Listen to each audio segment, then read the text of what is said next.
Hey everyone, my name is Roddy Merritt and this is Music 123. Today I want to talk to you guys about crowdfunding. Yes, that's the topic of our discussion. I know I kind of said I was going to put this video out a lot sooner, but some things happened and here we go. Whether you know what crowdfunding is, maybe you've never heard of it or just don't know that's what it's called, crowdfunding is becoming one of the biggest things in music since the record. I mean, it's literally revolutionized the way bands get stuff or get funded. Used to, bands depended on record labels or a donor or a backer, even loans. Now they're reaching out to the people, their fans, just like you, just like me, and saying, hey, I have an idea or I have something I want to do, and here it is. So today on Music 123, we're going to talk about crowdfunding. Let's get started.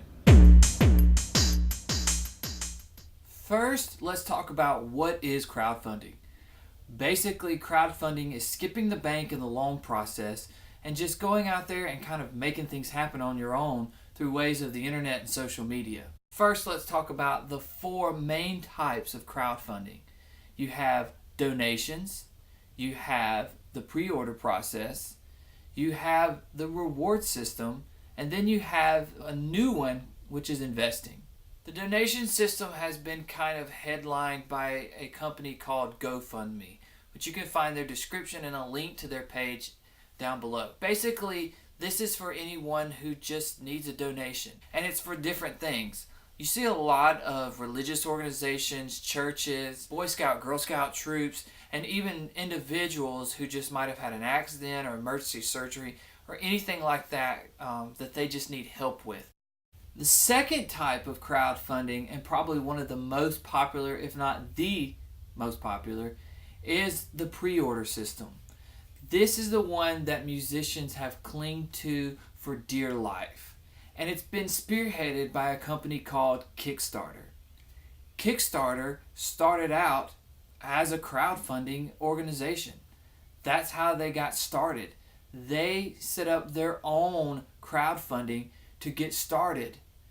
So they took what they learned and what they messed up on, and now they're one of the leading crowdfunding companies in the world. In fact, they're so big that certain bands, even with multi-million-dollar contracts, are getting their albums and their newest projects out by crowdfunding. Check out Kickstarter down below. Number 3, the reward system. This is where things start getting a little fuzzy in the crowdfunding world. Now, we just talked about the pre-order system and Kickstarter. Now we're going to talk about the reward system and a company that kind of has come into the limelight here called Indiegogo. Both of these types of crowdfunding are very, very popular in the music world. Here's why.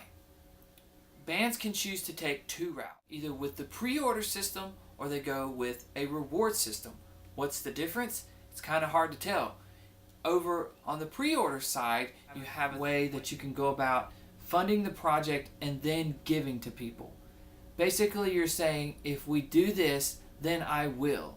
Versus with the reward system, you're saying, if you give, you get, no matter what. Now, it's still a little fuzzy because a lot of these companies have started kind of imitating one another, even on the donation level. You can have rewards, but you don't have to. You can have direct rewards, you can have a timeline, you can have an all or nothing, and it just gets really confusing. Finally, we come to the last and newest member of the crowdfunding group here, and that is investing. Now, this really doesn't apply a lot to musicians, but I have a feeling in the future it will. So listen up. Basically, this is a way that crowdfunding becomes a business. Yes, a business. I hope that kind of helps you sort out, maybe get you a better idea of which type of crowdfunding you might be interested in, if that's something in the future to kind of help get you started. Just remember, back in 2012, when crowdfunding first got started, they were doing $2.8 billion a year. That's a lot of money coming in to people. Last year in 2014, we saw that number grow to $16.6 billion given on crowdfunding. So yeah, it's a big thing. So let's start off with the bad news first, because that's the kind of guy I am. I kind of want to hear the bad first and the good at the end, and that way maybe I'm not left feeling so bad.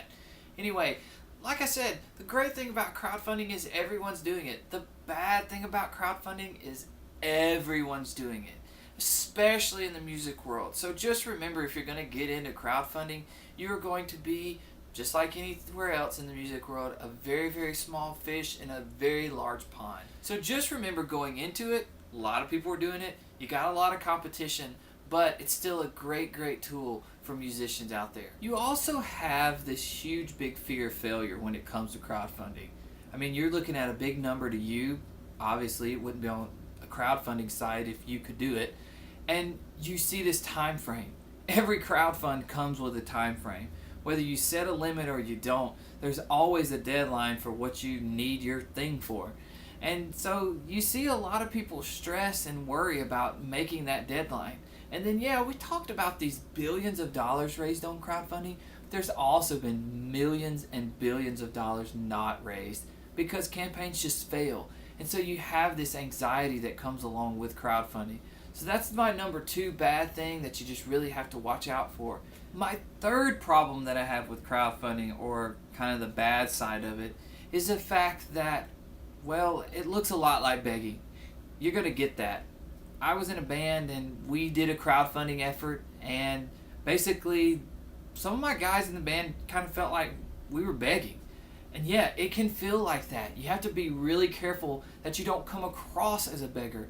I mean, some people, they jump on crowdfunding sites for everything. I need new hair gel. I need new video. I need new guitar. And it becomes this thing where it's like you're not really earning what you need. You're just making everybody else pay for your stuff.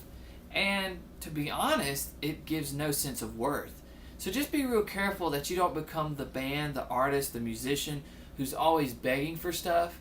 Even if you're rewarding those who are giving, you still don't want to look like that you're just going to ask for everything and really not earn it. So, at the end of the day, what do I think about crowdfunding? I support it 100%. I definitely give crowdfunding a huge thumbs up. Yes, there are some drawbacks from it. There are some cons, but the pros outweigh those so much. So guys, that's all I have for you today on Music 123. Be sure to subscribe below and give me thumbs up, thumbs down. Definitely put your comments out there on maybe what you think about crowdfunding. Maybe give us some of your horror stories or your success stories, whatever those might be. My name is Roddy Merritt. Thanks for watching Music 123. We'll see you next time.